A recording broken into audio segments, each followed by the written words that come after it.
Since we finished chapter 26 and 27, since we finished chapter 27 last time, I thought that tonight we would begin by looking at the irony in the last two chapters, since they're very deeply ironic.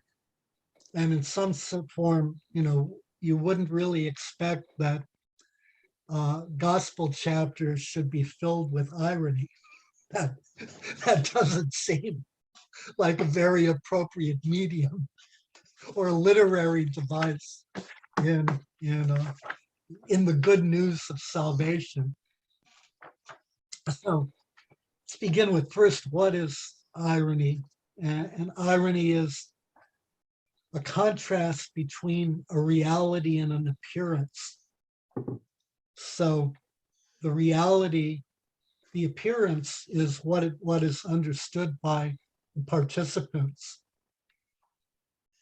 And the reality is what is understood by Jesus, by the gospel writer, in this case, Matthew, or by us as the readers or listeners. So irony involves a leap from what seems to be to what is. So the Pilate, for example, operates in a world that seems to be, and the chief priests and the elders operate in a world that seems to be, but they don't actually understand or operate in a world as it is. And so irony includes an opposition or a contradiction.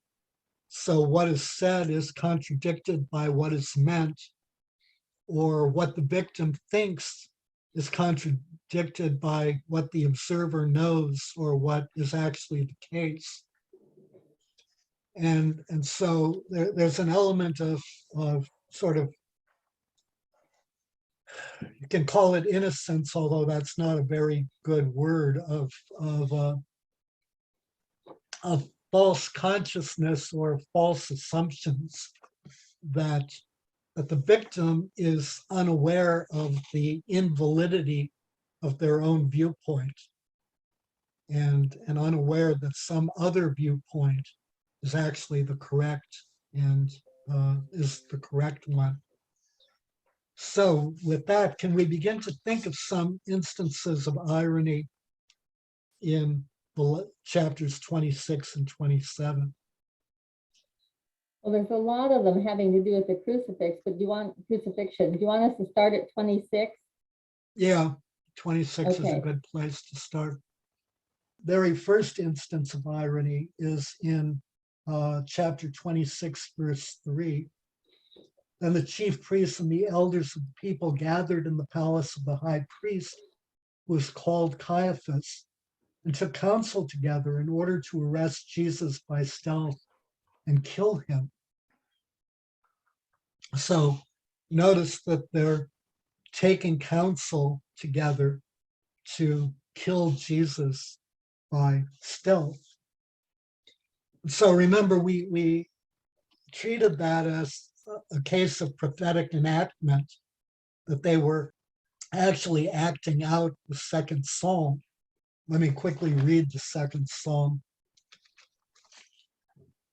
They thought they were in charge. So, right, so there's this illusion. So they believe that they're in charge.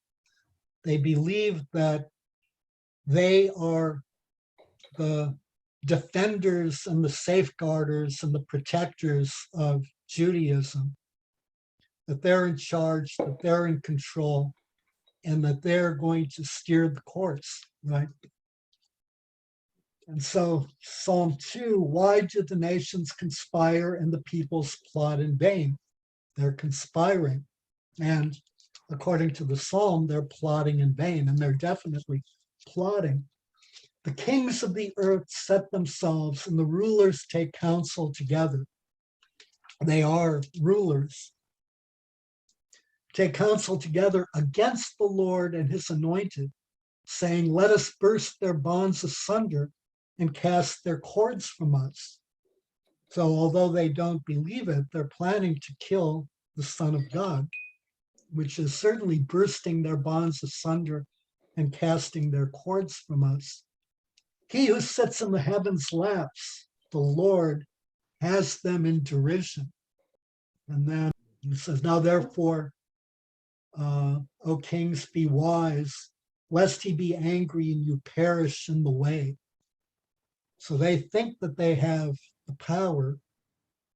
They're plotting. And yet the only thing they're actually plotting, in fact, is their own destruction. So they're blissfully unaware of what's going to happen to them. Mhm. The psalm itself is ironic. You know, the kings and the rulers think that they're plotting to destroy the Lord and his anointed, but in fact, and they think they have the power to do that. But in fact, they only appear to have the power to do that. In fact, they're completely powerless and at the mercy of God. Mhm. So what else is ironic?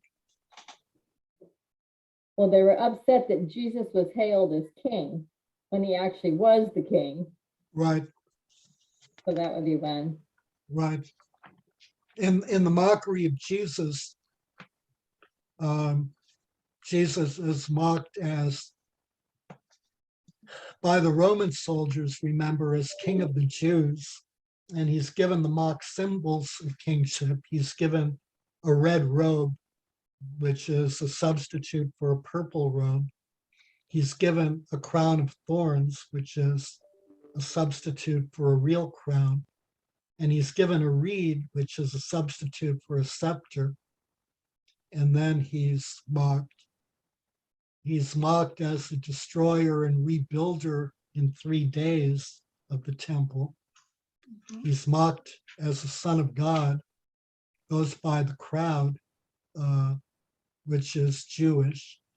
And then he's mocked by the Sanhedrin, the chief priests and the elders, as the Savior and the King of Israel.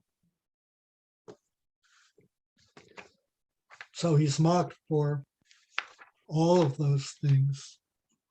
Well, another irony is that the woman had anointed Jesus with the precious oils, and the disciples still didn't have an understanding really of who Jesus was at that point. And they thought, that's a waste of oil. We could have used the money instead. Right, right. That's ironic. Right. Because if they really understood who he was, it was very appropriate. And if they'd understood what was happening to him. Right, right. So she's anointing him. She therefore understands that he's going to die. They don't see it as an anointing, and they can't see it as an anointing because they don't accept the fact that he's going to die. So they're completely missing the point here, and her action is ironic. And the disciples had promised to protect him and to keep him from harm. But when the time comes, they all fled and the women stayed with him. I thought that was ironic. Right, that's ironic. I mean, it's partly ironic because women are seen as being weaker, but it's also ironic because of especially Peter's bravado. Right, so Peter tries to set himself apart by saying that the others might, but he never will fall away.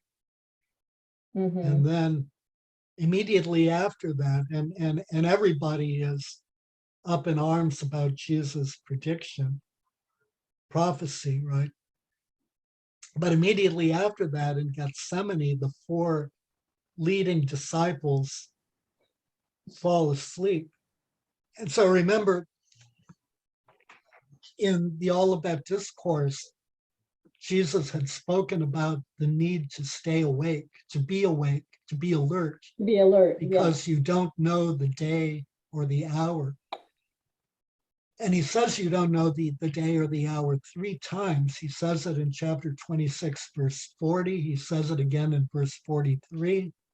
And he says it again in verse 45. So it's kind of an important theme, which reminds me, once again, I mean, we keep going over this, the utter imbecility of trying to predict when the second coming is coming from the signs, because Jesus says over and over again that you don't know the day or the hour. And when you get down to you don't know the hour, it's pretty, sort of very focused. You don't know. So in any case, Jesus warns that you don't know the day or the hour. And then also, as Jesus tells the disciples to make arrangements for the Passover meal, he warns that my time is at hand. Let's take a quick look at the passage. It's chapter 26, verse 18. Should I go back to 17 to get the full story? Yeah. Now, on the first day of unleavened bread, the disciples came to Jesus saying, "Where will you have us prepare for you to eat the Passover?" He said, "Go into the city to such a one and say to him, the teacher says, my time is at hand. I will keep the Passover at your house with my disciples. So my time is at hand." That time is the same time that John refers to in his gospel as the hour, where Jesus is always saying, my hour has not yet come. And then my hour has come. So this is that time. So the disciples had a warning that something profound is going to happen that would seem to be something that would and incidentally, time, the word Jesus uses, or the word in the Greek that Matthew uses for time is kairos, which tends to have sort of an eschatological context, that time is hastening towards some conclusion, towards something decisive, monumental, and definitive that's going to happen. Is it K-Y-R-O-S? K-A-I-R-O-S. K-A-I-R-O-S. Okay. So they've had all of the clues, and yet when the time comes, they're not alert.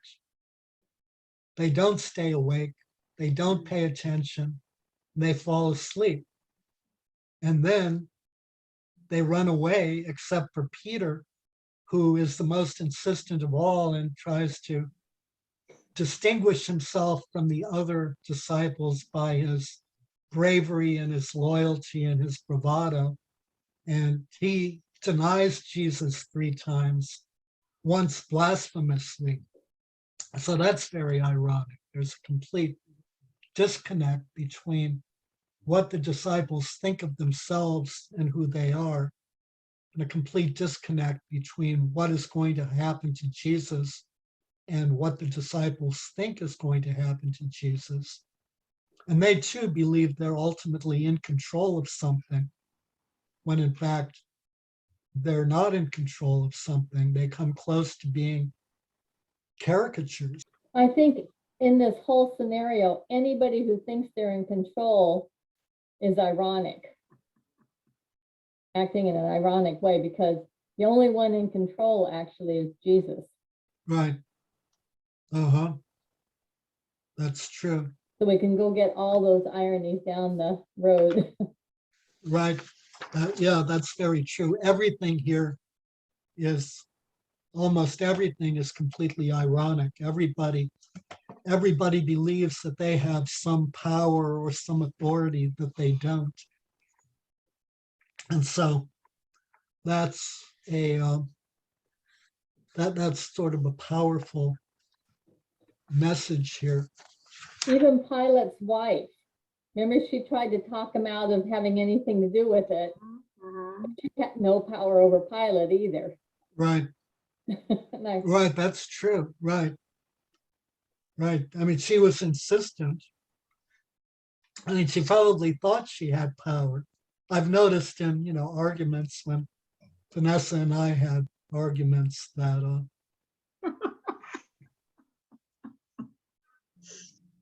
I generally didn't win, especially for the ones that, I really wanted to win, like, for example, when she decided we should go to a Catholic charismatic healing mass, and, um, I had not attended a Catholic church since before Vatican II, and I, had no desire whatsoever to go to a Catholic church. And so I really put my foot down, I was not going to go. But that was your turning point. So, hey. It was the beginning of a turning point. Yeah. I mean, I went to the mass and, I had a really bad attitude. The priest comes in thinking, look at this clown. And so I was healed of a foot problem that I had been bothering me for half a year, and really Mm. limiting my mobility. It's very Mm. hard to walk for more than 100 feet or so. It became painful. So I I was think healed of most of that. our situations with Christ are ironic Yeah, because who is the clown? yeah, exactly. I mean, this is very ironic. And I see that in my life, Yeah. when I think I'm in charge, I'm not in charge. Yeah, yeah. And we think we're in charge, we're often not in charge. Yeah, so I mean, I went in with thinking it was a joke, and I ended up receiving an enormous gift of grace in being healed. And the priest who I thought was a clown became a close friend. He actually came from Los Angeles to Sonoma County to do a memorial mass for Vanessa when we went down after she died. And I mean, he was an amazingly so wonderful, wonderful priest and a wonderful person. Mm-hmm. But yeah, so the irony of the whole thing, what you think is going on isn't what's going on at all. Among the many other things, let's see, we've doing a good job of covering them. So Jesus' arrest is another one. Everyone comes armed to the teeth or whatever. They come armed with clubs and cudgels because they're expecting huge resistance from a man who offers no resistance and even tells whichever one of his disciples cut off the servant's ear to put it away. And there's a certain irony there also. I mean, that applies to all of us. Jesus says, all who take the sword will perish by the sword. And basically that same message is repeated in the book of Revelation by St. John. Those who live by the sword die by the sword. So that's it's very difficult to interpret that in a way other than the literal. It's very difficult to see any symbolism involved there. Although, you can argue, I mean, it's not literal in the sense that it only applies to swords. It applies to all weapons of death. And yet, we routinely see Christians thinking they're in control and that their weapons of death strengthen them and in some form protect the faith, when in fact they do nothing of the kind. So then Caiaphas tearing his robe. Remember that? Fulfilled another prophecy. Right. So first of all, he tells Jesus, adjures him by the living God to tell him whether he's the Son of God. So in doing that, he commits blasphemy because he misuses the divine name. And yet he's accusing Jesus of blasphemy when in fact he's the blasphemer. And then he's so shocked with outrage at the fact that Jesus, in his opinion, has blasphemed because Jesus has applied to himself Daniel's prophecy. He's so outraged that he tears his robe. So he's casting himself as, the pious upholder of the law. And in tearing his robe, he's Out of control. What? Out of control.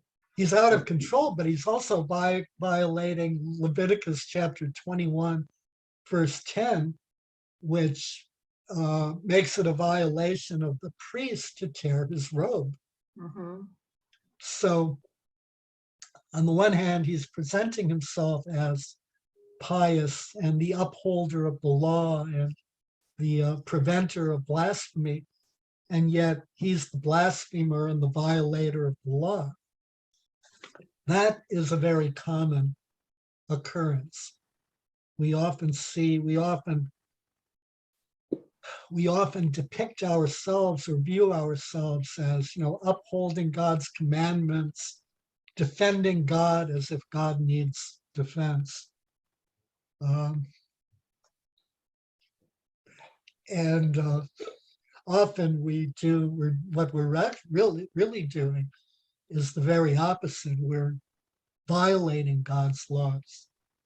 We're breaking the commandments. We're simply observing the ones, as Caiaphas does, that he prefers to observe and ignoring all the rest. Then the destruction of the temple. So that's kind of loaded with irony. So first of all, remember the chief priests and the elders are looking for false testimony that they can convict Jesus on, probably in two forms, that they can convict Jesus, that provide good grounds to make them feel good for themselves about recommending the death sentence, and that they can use to present to Pilate that will convict Jesus and get him to condemn to death, right? So they're looking for false testimony, and they accidentally stumble across more or less true testimony. So that's very ironic. And then technically, the true testimony isn't exactly correct. It's that the Jesus will destroy and rebuild the temple in 3 days, but they're mixing things up, right? So it's probably from the Olivet Discourse, Jesus talks about the destruction of the temple, and in cleansing the temple, in John's Gospel, when Jesus is asked by what authority he does that, he says, destroy this temple and in 3 days I will rebuild it. So in the one case, he's talking about the temple in Jerusalem. And in the other case, he's talking about his body as a temple. Although in order for his body to be a temple, the temple in Jerusalem has to become irrelevant. So there's an element of truth in the accusation, but the entire massive confusion becomes ironically correct. Does everyone see how? Yes, because by his death and then resurrection, Mhm. the Jewish hierarchy has lost has lost power, and then later with all the infighting and everything, the temple is actually destroyed. But in the meantime, Jesus had already his body was raised and he was fine, you know. Mm-hmm. Right. So the temple was there, but the temple is Jesus, not the Mhm. building. So their goal is to preserve the temple, obviously. And Wrong temple. Jesus is being mocked because he's foolish enough to think that the temple can't be destroyed, or to think that, his body can be a temple, or to think that he can tear down the temple and rebuild it in 3 days, although, he wasn't talking about the actual temple in Jerusalem. So in any case, they're mocking him because they believe in the temple. And so what do their actions bring about? The destruction of the temple, Mhm, the resurrection, and the mhm, creation of the church. mhm. So the very things that they believe that they're preventing, if they had the foresight to look ahead to, kind of see them from their point of view, they're only getting rid of one kook or one, dangerous uh, insider of heresy. They're they're bringing about the very thing that they are fighting to protect, or acting to protect and preserve. In chapter 26, verse 67, the chief priests and elders, when they're mocking Jesus, strike him from behind and ask him to prophesy. I remember that. So does anyone see the irony there? Any prophecy he would give, they didn't believe. So why prophesy now? Right, that's one of the elements of irony. So these are the chief priests and elders, right? Well, it's partly, what kind of somewhat lets them off the hook is that they're largely Sadducees who believe in the Torah but not the prophets. But nevertheless, they can't be, they can't be that ignorant of the body of uh, of the Hebrew scriptures. And so they and in fact, there's a certain contradiction there, because their notion that he should be able to tell who struck him comes from Isaiah, which is, one of the prophetic books. I don't know if anyone remembers it, but it comes from Isaiah chapter 11, verse 3, from the second part of verse 3. So this is, the really famous passage, and the Spirit of the Lord shall rest on him, the Spirit of wisdom and understanding. The second part of verse 3, he shall not judge by what his eyes see, or decide by what his ears hear, but with righteousness he shall judge the poor. And so the interpretation of that is that he should be able to identify someone without using, by smell, without seeing or hearing.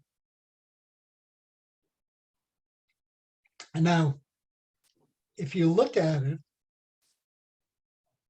so first of all, not knowing, not particularly accepting the prophetic books isn't an excuse, since this is, this interpretation is based on the prophetic books.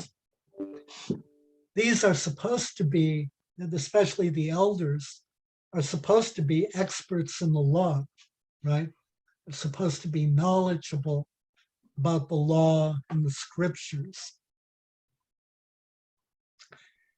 This is a completely stupid, mind-boggling, inept interpretation, where the clear intent of the passage is that the servant will judge fairly without looking at externals to understand the truth that's hidden behind appearances, right? That's the clear meaning of it.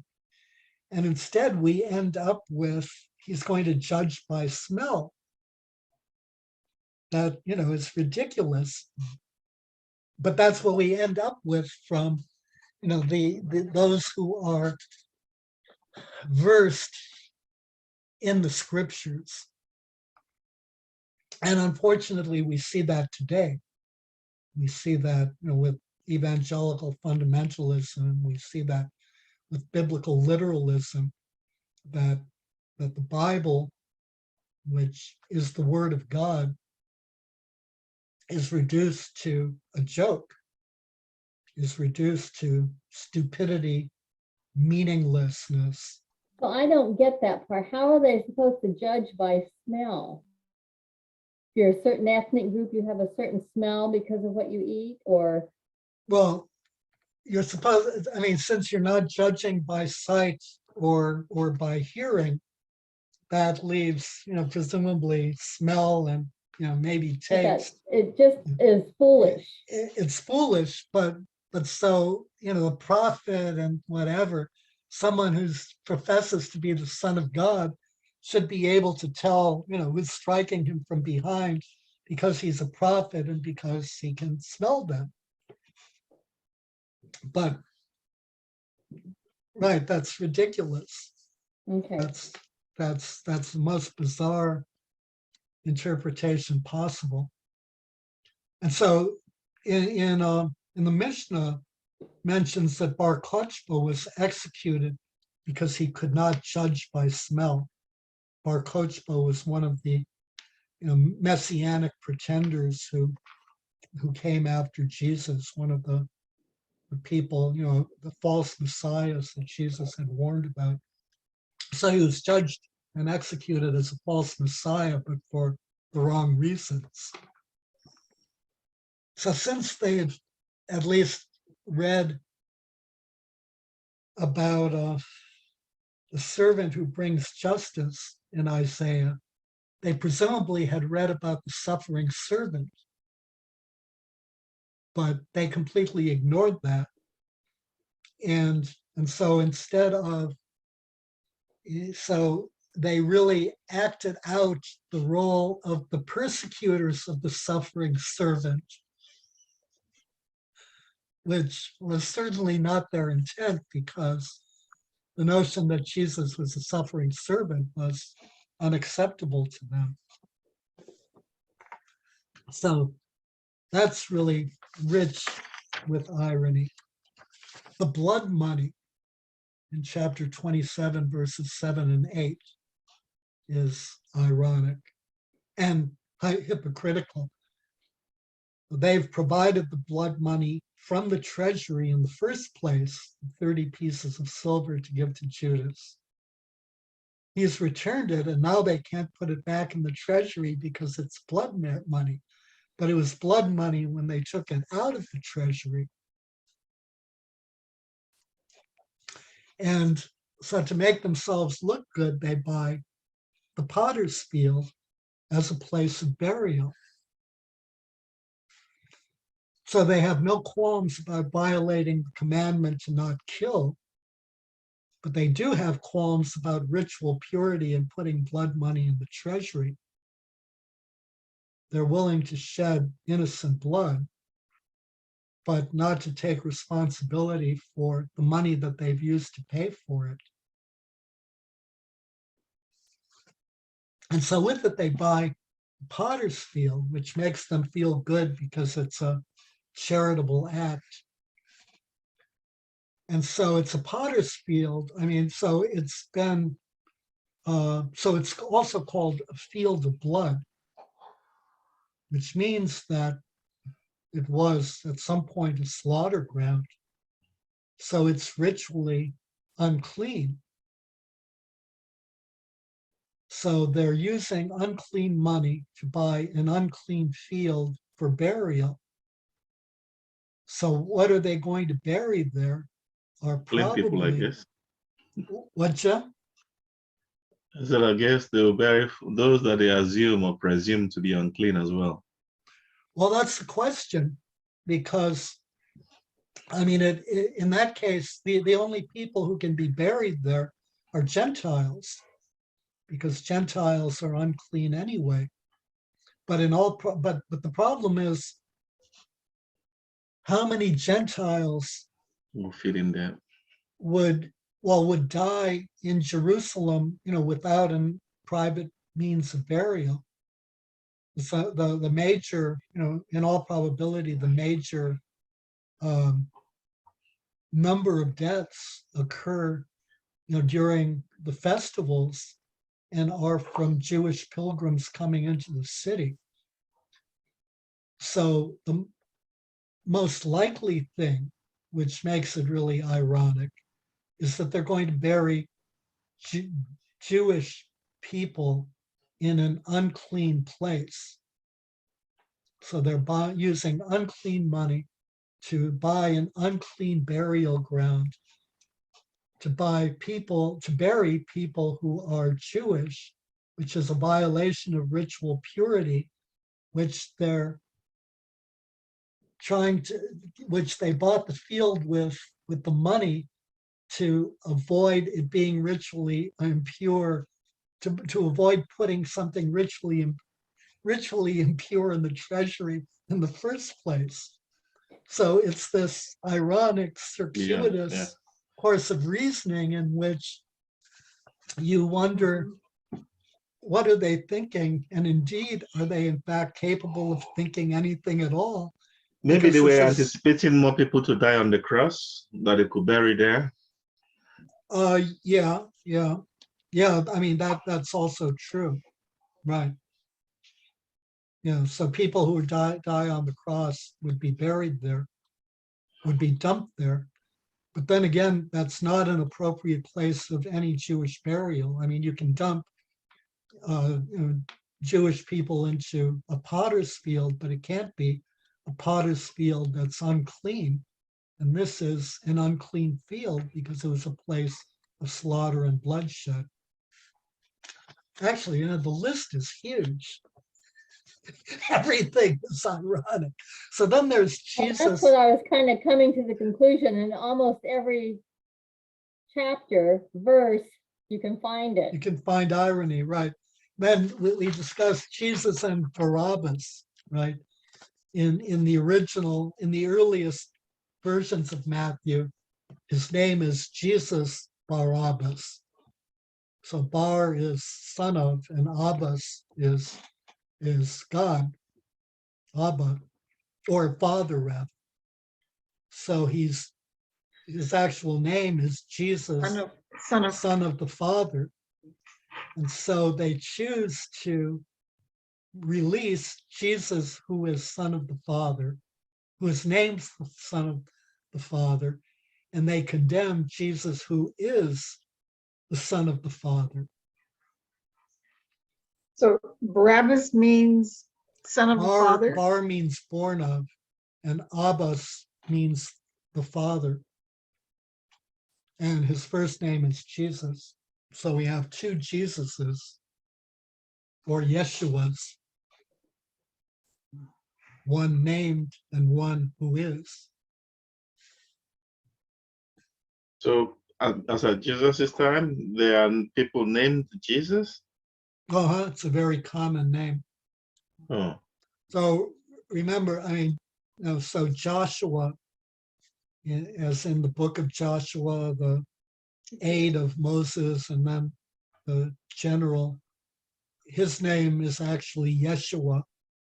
So Yeshua is translated either as Jesus or as Joshua. They're both the same name in Hebrew, Yeshua. so it isn't a common thing to actually see some Spanish folks bear the name Jesus, but they call it Jesus. Yeah. Jesus. I know a Jesus from my childhood. Yeah. Yeah, I was thinking his name is a name, that is never actually named after a name above every other name, So I never saw anyone bearing the name Jesus until I got to this, until I got to the States. Mhm. And when I first saw it, I'm like, could this be like a mimic, like trying to? Um, I didn't really, I didn't find it too funny when I first saw it. I'm like, I thought it's because I've never really seen anyone, you know, Yeah, it's with that very name. common in Spanish cultures, Okay. and it's really intended to be devotional. It's Yes, very and I much was like, just gonna say that in his parents' case, it was a devotion.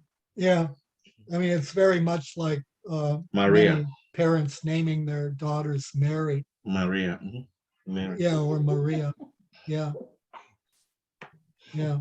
So yeah, devotional. There are more incidents of irony, but rather than focusing on kind of the individual ones, there are two really, I think, themes that emerge from the irony. The first is that um, Matthew is mocking power and those who are in power.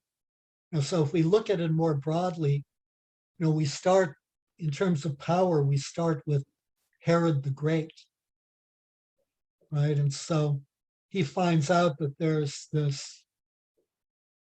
signs point to the Messiah being born, right? And so it's an infant, right? What, and this is Herod the Great, who is, uh, you know, the king, and at the same time, and, imagines that he has power of life or death over everybody. And at the same time is insecure.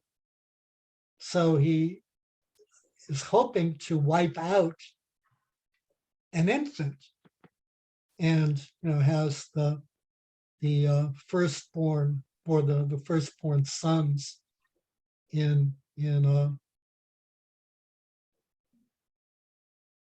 where is it, in Bethlehem killed? Under the age of 2. Yeah. Yeah. So it's a God has commentary. his ways. It's a commentary on power that in fact and he doesn't succeed anyway. I mean, he does succeed in killing some children, although he was A very lot of children. bloodthirsty. Yeah. Probably not a lot, given that it's a small town, but some certainly. And so it's a commentary on him as king and his power. Then we have Herod Antipas, right, and his being, his imagining that he has power and his power to give everyone what they want, or his control over events. And so he ends up being manipulated into serving John the Baptist's head on a platter after he gets sensually aroused by his stepdaughter's dance when she's a child. So his power is more illusory than actual. Not to say that either Herod the Great or Herod Antipas weren't vicious and didn't exercise real power very cruelly, but nevertheless, their power is more illusory than it is real. And then we have Pilate the governor, and Matthew alternates between referring to him as Pilate and Pilate the governor. And what he's doing is that, so he imagines that he's powerful. He imagines that he's the judge. He imagines that he has the power to pronounce sentence and to determine guilt. And yet he doesn't act as governor.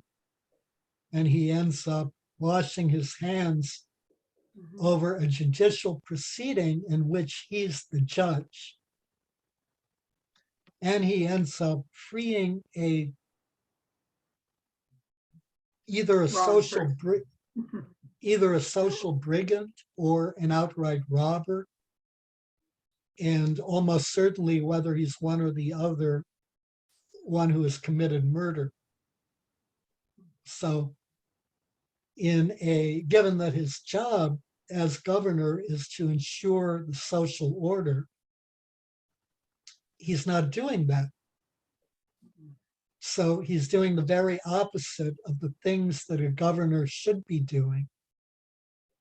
He's not exercising power in a responsible way. He's exercising power irresponsibly and cavalierly in the worst way possible from the viewpoint of the Roman state. He's creating disorder where there's supposed to be order. And ultimately, if you think about it, he's working hard at doing it. And he's trying to wash his hands of it. And he's trying to wash his hands of it. And he's manipulated by the Sanhedrin into freeing Barabbas. And so he's really manipulated by the Sanhedrin to free a man who he knows is innocent. He should have listened to his wife. I don't know. Right, he should have listened to his wife. So it's the ultimate failure to exercise power, even though he has power because he condemns Jesus to death. And then the Sanhedrin, which clearly has power and is in many ways the motive force behind this whole thing. They, first of all, get the crowd to accept responsibility. And that's a serious thing. And then even with the crucifixion of Jesus, they put that sign above him saying, Jesus, King of the Jews. Right. And they thought that they were. That's a Roman sign. That's the Roman sign, though. Yeah, that's true. Yeah. Yeah. Yeah. But still, I mean, that's a mockery too. Right. That's a mockery. The mockery for the Jewish leadership is that he said he's the king of Israel. Mm-hmm. But so, same thing from, and so for Pilate, the final irony, he's manipulated by the Sanhedrin, but he's an anti-Semite. Okay.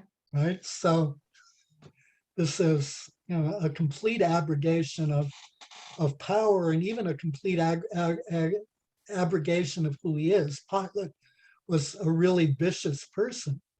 He wasn't a pushover and he wasn't a nice guy. And then the Sanhedrin, obviously, they see themselves as moral, pious, righteous, holy, as upholding the law of Moses against a dangerous heretic. And they believe he's a dangerous heretic. And so a second theme here, one is the problem of power. The second thing from the Sanhedrin's point in the critique of the Sanhedrin is that, at one point we had discussed the problem of the end justifies the means. And so the Sanhedrin's point of view is that the end justifies the means. So we have a dangerous heretic. We have a man who's a threat to the Mosaic Law, who's a threat to Judaism, who has these disciples, a man who could be dangerous, a man who's talked about destroying the temple and rebuilding it, whatever that means. And so he has to be destroyed, and any means necessary to bring about his destruction are permissible. And so the problem here with that end justifies the means morality is that we see it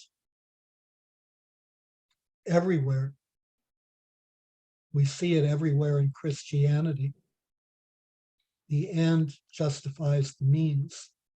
But we see that throughout Christian history. We see, the Crusades, we see the colonization of the Americas and genocide against Native Americans. We see the defense of slavery coming only from the church. We continue to see the defense of slavery in the modern age from evangelical pastors who will talk about slavery being good depending on your slave master. So you lose sight of the total picture. If we look at the Gospels, Jesus, and especially look at Matthew's Gospel, what Jesus is saying is that the end does not justify the means. No. The means have to be justified. Of The course. morality Yeah. of the kingdom of course. God is that the means have to be justified. And then the problem is that whenever they're not justified, whenever we think that it's the end that matters and the means are only a way to get there, we first of all begin implementing means that undermine the end. And we also, in the process, end up betraying the gospel. And so, we see that all the time, unfortunately. And that's irony, because people think they're doing one thing and they're doing the very opposite. They think they're recognizing the same. Well, you're trying, but yeah. They're You don't have trying, any choice. but trying is only ironic. Yeah. And remember that we're judged by not our intentions, but by our fruit. And when that fruit is Well, we rotten, still haven't gotten out of that problem, though. no, when that fruit is rotten, that means that, that Yeah. affects how we will be judged. I mean, I don't need to go into the details, but it, hell is real. God will judge us. And we often approach that with a great deal of self-deception, but we shouldn't. And so that's the end of any other final comments on irony? So just an enormous amount of irony in these two chapters. So next week, we'll start chapter 28. The first part of chapter 28 should be a relatively short discussion. So we'll discuss it.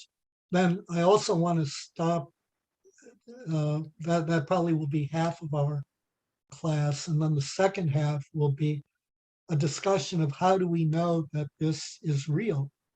How do we know that this isn't a fiction, that this isn't made up, that this isn't kind of an epic adventure story, that Jesus isn't invented, or if he existed, that he wasn't, a bunch of attributes weren't attributed to him that he never had in the first place. So from the viewpoint, that's kind of an issue of apologetics. The answer is that we should know very certainly, not based on conjecture or sort of faith, whatever that means, but on the internal evidence of the Gospels and on history. So it's a question of fleshing those out and articulating them. But I think it's important that we do that. I think it's very important that we do that.